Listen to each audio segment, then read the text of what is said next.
What's going on, guys? Welcome back to Classic Octane. I am Taylor. Today is another Will It Run video and the first official video of our new build series.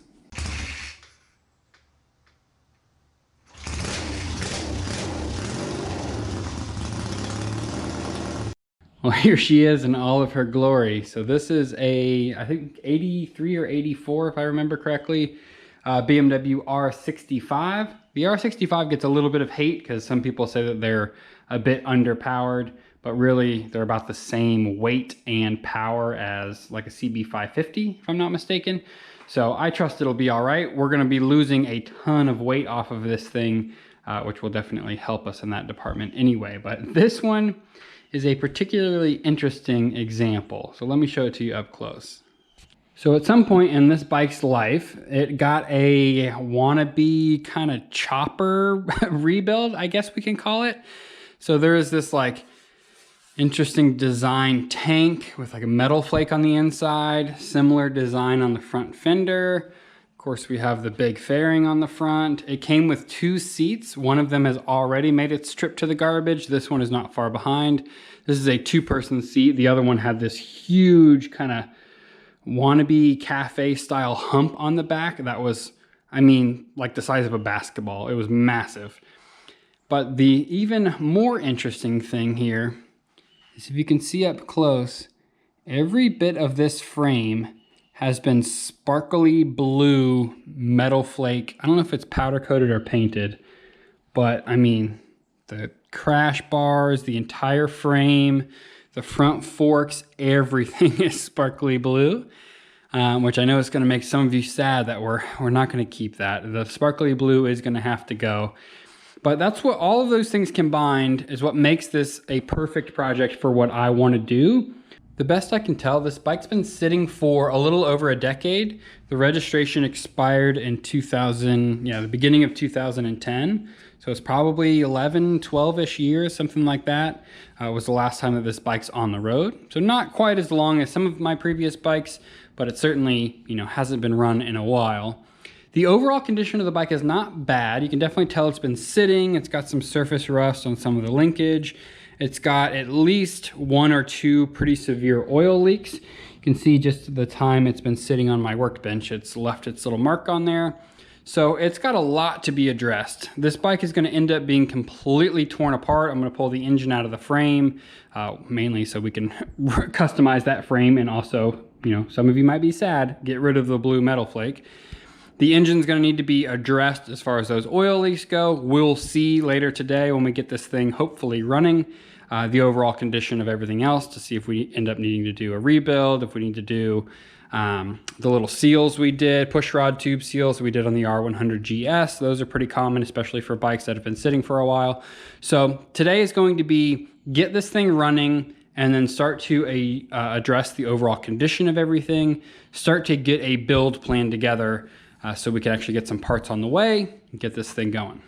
Let me just double check that we have enough oil in here first thing. I know this bike turns over. I did test that when I bought it. So, that's not bad.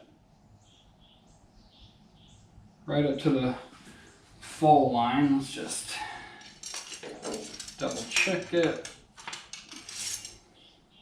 Yeah. Plenty for what we're doing today.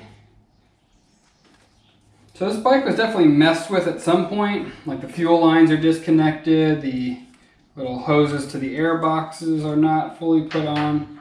So somebody tinkered with this thing at some point. I don't know if that was the week before I bought it or if that was 10 years ago. Like I said, it does have a pretty significant amount of oil leaks. I'm going to go ahead and pull the seat off and the tank off as well, just so we can have full access to the electronics and everything and just get this out of the way. When we fire this thing up, we're going to use my auxiliary fuel tank. We're not going to try and put gas in this tank anytime soon. With the tank out of the way, you can see all the OEM electronics.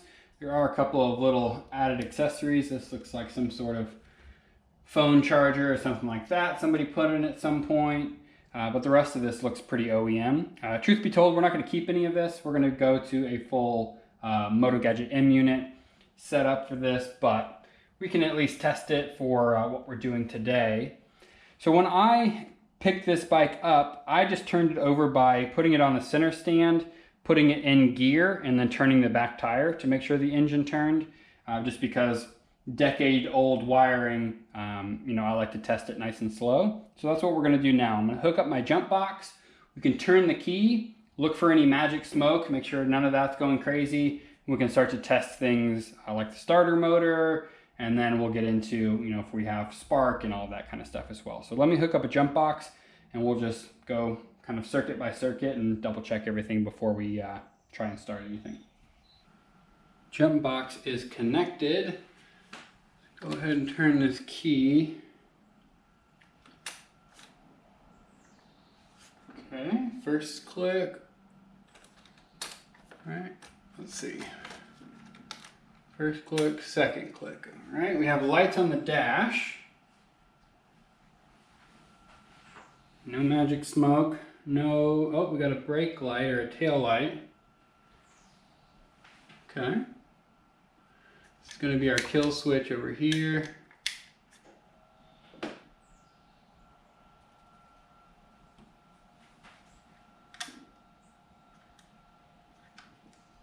Oh, this is headlight. All right. Should be signals.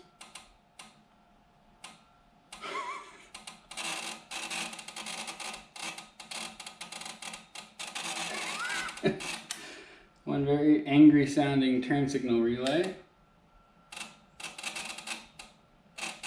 Alright. Alright, I'm gonna hit the start button. We're gonna see if this thing turns over.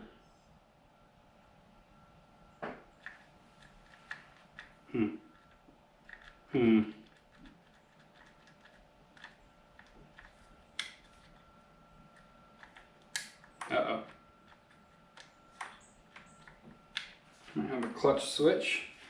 Let's try that. Okay, clutch switch. I'm going to turn it over for a couple of seconds and just double check everything.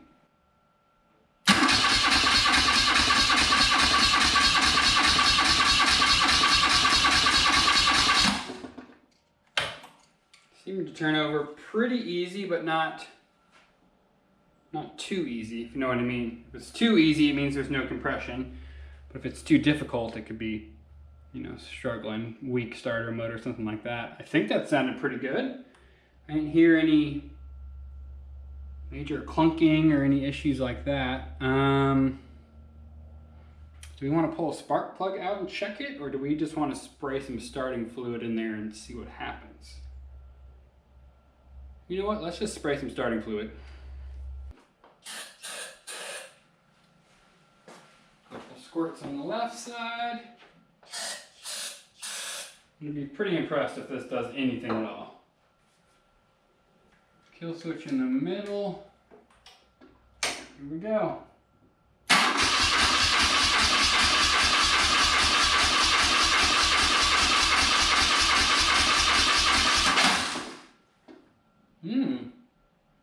Interesting. Little backfire out of this right side. Let me go again. I'm going to modulate the throttle a little bit.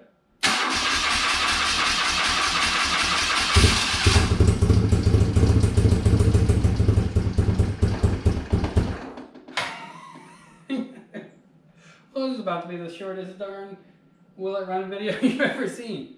Well, it does. I'm going to do that again.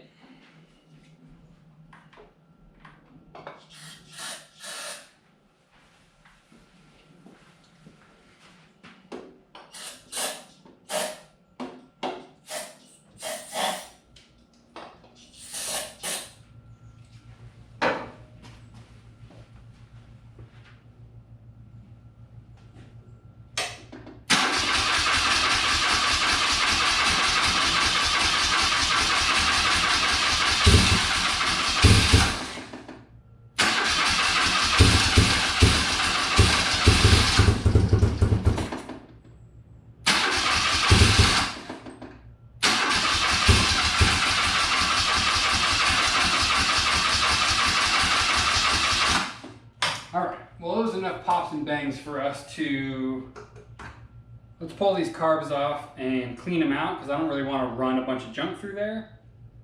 And then we'll hook a fuel tank up to it and see if we can get it to run for longer.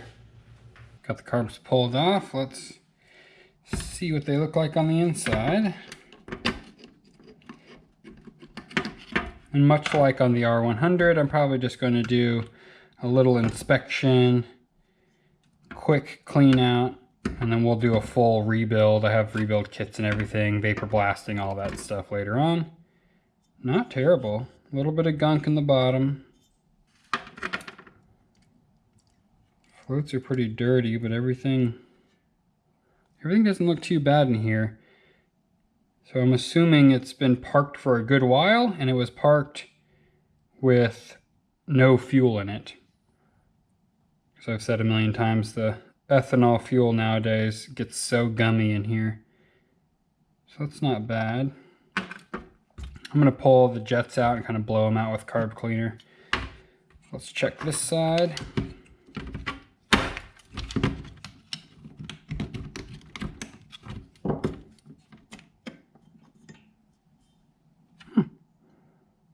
Pretty much the same story. So either somebody was in here and has cleaned this recently, which is entirely possible, or they were parked with no gas, and either way they look to be in pretty good shape. So I'm going to pull these jets out, just make sure all the passages and everything are clear, but I don't see any real reason to dive deeper into these things at the moment. A little bit of surface rust and all that kind of stuff will be cleaned up with vapor blasting. We're not worried about cosmetics at the moment, so looking pretty good. Got the carbs back on and I have my auxiliary fuel tank set up, but it's a little bit precarious just because my hook in the ceiling is a little bit too far away with our new shop layout. So I'll need to move that over, but I want to go ahead and turn the fuel on, start to fill these carbs up. Okay, I can hear it going in. I don't see anything leaking.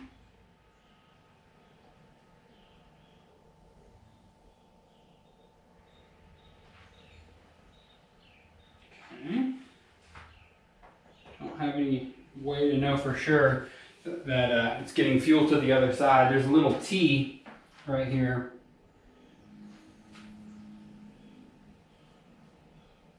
I don't see any leaks or anything, so we're going to see if we can get it to actually start and run for a little bit longer. I am going to go ahead and try the choke out.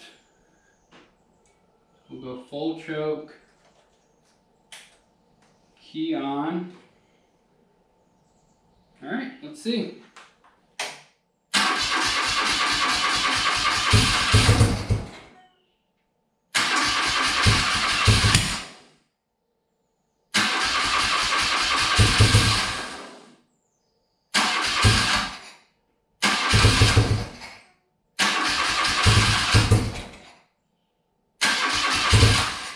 Let's go partial choke.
All right, let me get some fans on.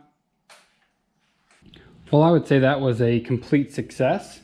So we did have a decent amount of smoking from this left side, but from what I understand, that's not terribly uncharacteristic for a classic BMW, because like if you look at the R100, when the bike's on its side stand, you know, where it spends most of its time, this cylinder is pretty low. So a decent amount of oil is kind of constantly pushing up against the bottom of the piston, and over time can kind of just seep through the piston rings, and you'll start to just get a little bit of residual oil in the cylinder. So from what I've seen, it's not a huge cause for concern if you have, you know, smoke coming out of the left side. It did clear up pretty quick.